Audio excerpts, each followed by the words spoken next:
A psychologist and nature writer's life takes a dark turn after discovering a simian man in the woods.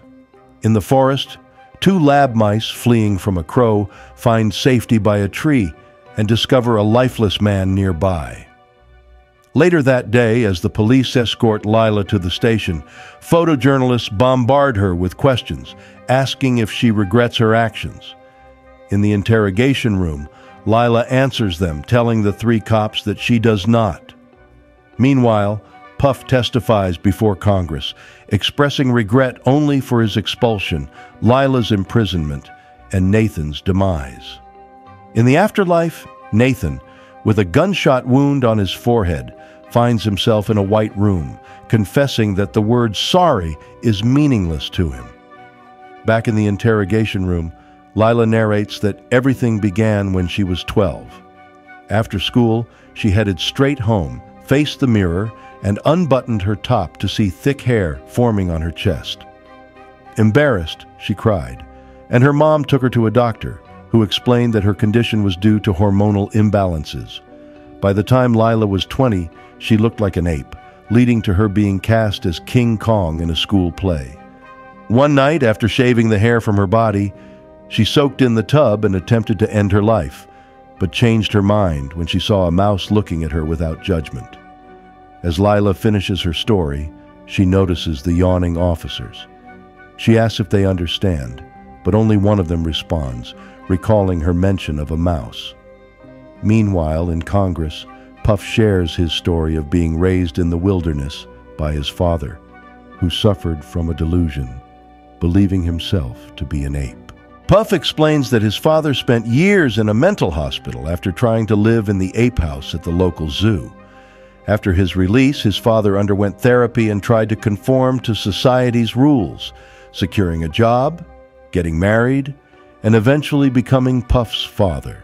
However, the assassination of Kennedy devastated him, leading to a relapse. He started acting like an ape again, stole little Puff from his wife, and raised him in the forest with tenderness and respect. Growing up, Puff came to see himself as an ape, specifically a pygmy chimpanzee. Nathan, in the afterlife, explains that he hated apes when he was alive, believing his parents influenced this extreme dislike. During a zoo visit in his youth, he was excited to see a monkey, but his strict mother corrected him, stating that chimpanzees were apes, not monkeys. His father added that apes, while resembling humans, were not civilized, and Nathan's mother advised him not to act on his instincts like a chimp. Meanwhile, Lila developed a love for animals due to their non-judgmental nature. She became a nature writer to stay in the forest and gained fame with her book, which every woman bought. However, at 30, she yearned for pleasure and considered removing all her hair to attract a man. Deciding to leave the forest and return to civilization, Lila booked an electrolysis session and met Louise, who set her up on a date with Nathan. Nathan, a psychologist, was working on a sociological experiment, teaching table manners to mice and eventually to humans to make the world safer. He saw a psychiatrist, Wendell, who suggested that Nathan's passion for table manners stemmed from childhood punishment for using the wrong fork, though Nathan denied this.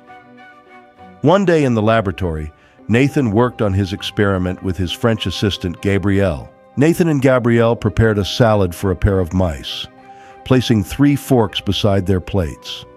Nathan smiled when the first mouse used the correct fork, but shocked the other mouse for selecting the wrong one.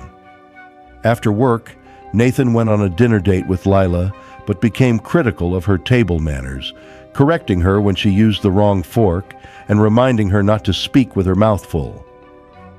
When Nathan apologized, Lila didn't mind, as she had her own quirks, though she kept them to herself. This led to their first kiss and a romantic night. The next morning, during an electrolysis appointment, Lila worried about Nathan discovering her condition, but Louise reassured her that it wasn't a big deal. In the afterlife, Nathan describes his experience of love as a messy mix of need, desperation, and insecurity. He suddenly admits he doesn't want to die yet and tries to leave, only to find the door leads to the same room. Accepting there's no way out, he sits down and continues his story. Lila soon moved in with Nathan. During a family dinner, Nathan discovered his parents had adopted Wayne and quickly criticized his table manners, particularly his elbow on the table. Nathan was surprised when his parents didn't punish Wayne. His mother defended Wayne, saying he was self-disciplined for his age. Feeling uncomfortable, Nathan tried to change the topic by mentioning Lila was a nature writer. His mother responded sarcastically, saying she loved nature but only wanted it to stay at the zoo. After dinner, Nathan expressed his annoyance with Wayne and apologized to Lila for his mother's negative reaction to her work. However, Lila, who was shaving at the time, didn't believe he was truly sorry because he had laughed along with his mother. Nathan explained that he loved nature like Lila did, so she invited him to celebrate by hiking in the woods. They shared a kiss, but Nathan abruptly stopped when he tasted shaving cream. In Congress, Puff continues his story, recounting how he saw Lila and Nathan in the forest, mistaking them for fellow apes. At the time, he couldn't speak human language and moved like a chimp. When Lila sensed his presence, she removed her clothing and attempted to interact with him, leaving Nathan behind. However, Puff bolted and climbed a tree to escape her, but Lila soon cornered him on a tree branch. She tried to talk to him in human language, but he couldn't understand and just self-pleased, causing him to fall off the tree. Lila quickly attended to him, and Nathan followed. Upon seeing the ape-behaving man, Nathan became interested in making him a subject for his experiment. Lila objected, believing the man was already happy away from civilization, but Nathan wanted to improve him. The man was then kept in a glass cage inside the lab for monitoring. When he awoke, he was confused to find himself in diapers with wires connected to him. When he became aggressive, Nathan tasked Gabriel with shocking him. After the third shock, the man calmed down. Nathan named his subject Puff, after Gabriel's dog. Introducing himself and Gabriel as Puff's mommy and daddy delighted Gabriel, who had a crush on Nathan. After work, Gabriel tried to ask Nathan out for coffee. Despite his rejection, she continued to flirt with him. That night, Nathan received a call from Gabriel while Lila was shaving in the bathroom. Lila repeatedly asked who he was talking to, and annoyed, Nathan opened the bathroom door, discovering what she was doing.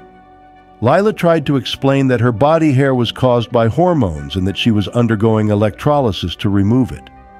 In her bedroom, Gabriel, dressed provocatively, listened to the argument between Nathan and Lila.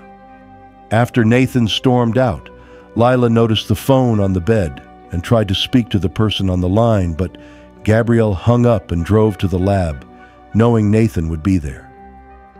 At the lab, Nathan searched for a book to learn more about Lila's condition and discovered her photo in it. Gabrielle appeared, lying about needing to check some papers. She dimmed the lights, sang a lullaby to put Puff to sleep, and then seduced Nathan, leading to a romantic encounter. Meanwhile, Lila continued shaving all her hair. In Congress, Puff explains that witnessing Nathan and Gabrielle's passionate act made him want the same, so he started to comply with Nathan. During an experiment, Puff chose the correct fork and responded correctly when Nathan asked what he would do if a lady excused herself to powder her nose. Nathan praised his progress and celebrated by making out with Gabriel. Unaware of Nathan's affair, Lila bought a wig to cover her shaved head. In the afterlife, Nathan admits he felt guilty about what he did to Lila. Though he loved her, he was repulsed by her condition and attracted to Gabrielle's femininity and French accent. One night during dinner, Lila confronted Nathan about being distant, asking if he was seeing someone else. Nathan lied, claiming he was just preoccupied. Lila assured him that her body hair would be gone in 2 more years of electrolysis, and shared that she was making efforts to be more feminine by enrolling in a ballet class and painting her nails pink. She also suggested they have a baby, which led Nathan to have nightmares about having an ape child with her. Nathan discussed his nightmares with Wendell, who pointed out that they stemmed from his issues with Lila's condition. Nathan denied this, claiming he was more concerned with parental responsibility. However, the psychiatrist saw through him and suggested he evaluate his feelings for Lila. Nathan knew he loved Lila, but also wanted Gabriel. One day at work, after Nathan taught Puff how to read, Gabriel expressed her frustration and demanded that Nathan choose between her and Lila. She mentioned wanting to have a baby with him, and Nathan imagined them having a human child. However, he admitted he didn't know how to leave Lila. This angered Gabriel, causing her to quit her job. That night, Nathan told Lila what happened. Despite being against his mission to teach Puff civilization, Lila volunteered to replace Gabriel as his assistant. The next day, Nathan taught Puff how to behave properly at social events. When the music stopped, Puff stood up, applauded, and threw a rose, prompting Nathan to praise him. That night, Nathan and Lila enjoyed a romantic evening together. In the following days, they continued working on the experiment. Puff learned to drink wine, speak properly, trim his nose hairs, ride a unicycle while juggling, and even perform. Recognizing Puff's readiness to mingle with society, Nathan released him but kept his shock collar on, just in case he misbehaved. After stepping out of his cage, Puff hugged Nathan. While embracing Lila, Puff couldn't control his urges, prompting Nathan to shock him. Nathan immediately recognized his mistake and apologized to Lila. They then took Puff to the city for a meal at a lavish restaurant. When Puff met the waitress, he again couldn't control his desires, leading Nathan to shock him once more. In the car, Puff apologized, promising that his earlier behavior wouldn't happen again. Lila comforted him, encouraging him not to be ashamed of his animalistic urges. However, when Nathan disagreed, she advised Puff to learn how to control his desires instead. To help Puff resist his urges, Nathan showed him provocative images as an exercise. Puff struggled at first, leading to many shocks from Nathan until he finally managed to resist. Witnessing this, Lila felt bad for Puff. The following day, they returned to the restaurant to test Puff's self-control. When a waitress approached, Puff felt an urge but managed to stay in his seat. Nathan praised him for his behavior and rewarded him with a good room, money, and freedom, entrusting him to make good decisions independently. Puff promised not to let him down. That night, Puff read a book and tried to act like a refined man. Meanwhile, Nathan felt uneasy and told Lila that he needed to go to the lab to check on Puff. However, Nathan actually wanted to see Gabrielle. At that moment, Gabrielle was on the phone speaking in her American accent, revealing she wasn't really French. Hearing Nathan at the door, she switched back to her French accent. Before letting him in, she tidied her apartment and dressed provocatively. Nathan found her waiting for him in bed and admitted he was ready to leave Lila for her. However, Gabrielle told him she had already moved on. Meanwhile, Puff used his money to visit an exotic club, where he drank and interacted with a courtesan.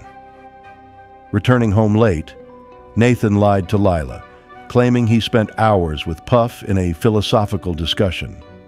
However, Lila knew he was lying, because he had just picked Puff up from a flophouse after he ran out of money. Nathan then admitted he spent a romantic night with someone he had fallen in love with. Furious, Lila pointed out that she had given up her soul, beliefs, and body hair for him. She took her things and stormed out. After the breakup, Nathan presented Puff to other scientists. Puff spoke about how Nathan had improved him. Meanwhile, Lila, whose hair had grown back, fell into a depressive state and refused to leave her hotel room. When Louise visited her, Lila, crying, explained she didn't want to pretend anymore. Louise comforted her and invited her to stay at her apartment for a while. After Puff's speech, the audience applauded. Gabrielle entered the room, congratulated Nathan with a kiss, then kissed Puff on the cheek and flirtatiously touched him. On the following nights, Puff left the hotel room whenever he heard Nathan and Gabrielle's romantic noises, seeking someone to engage with physically. During a dance presentation, Gabrielle continued to flirt with him. Puff eventually graduated, receiving applause and expressing gratitude to Nathan in his speech for teaching him to behave like a man. Meanwhile, Lila completed her electrolysis with Louise. One day, as Nathan and Gabrielle celebrated Puff's fame and consistent bookings, Frank suddenly interrupted them with a gun. Shortly after, Lila arrived, showing off her flawless body. Louise, who turned out to be Frank's girlfriend, also appeared. Lila then took out a rope, but became distracted by the well-mannered mice in a cage. After Louise tied the couple, Lila took the small rodents and Puff to the forest where they belonged. When she released the mice, Puff tried to escape, but Lila shocked him and asked him to remove his clothing. She revealed her plan to retrain him to become an ape man again, so they could live happily in nature. When Puff objected, saying he loved being human, she shocked him again. In Congress, Puff described his retraining experience, noting Lila's fairness as his teacher. However, one day, he couldn't resist his urges and had a romantic encounter with her. Meanwhile, Nathan couldn't stop thinking about Lila and her flawless body. Gabrielle noticed his distance and complained during a family dinner. While Lila and Puff lived happily in the forest, Nathan constantly searched for them. He eventually found the couple and threatened Puff with a gun, but dropped it when he saw Lila's body. Puff then took the weapon and fatally shot Nathan in the forehead. Lila took the blame, urging Puff to remain in the woods, but asked him to testify in Congress about humanity's flaws first. In the afterlife, Nathan confessed to an invisible being that he knew who shot him. After Puff appeared on TV, Lila watched from prison, happy he fulfilled his promise. Puff then removed his clothes and headed to the woods for freedom, with reporters following. Before entering the forest, he encountered his biological mother, who had been searching for him for 30 years. Politely, he greeted her, but explained he must return to where he belonged. Shortly after the reporters left, Puff got into a car with Gabrielle, revealing they were lovers. As they drove to find a place to eat, Puff gazed back at the forest with a worried expression. On the roadside, Nathan's well-mannered lab mice tried to hitch a ride back to the city, holding a sign that read, New York. Thanks for watching. If you enjoyed the video, don't forget to hit the like button and subscribe for more content. Feel free to leave your thoughts in the comments below. Until next time, take care and stay awesome.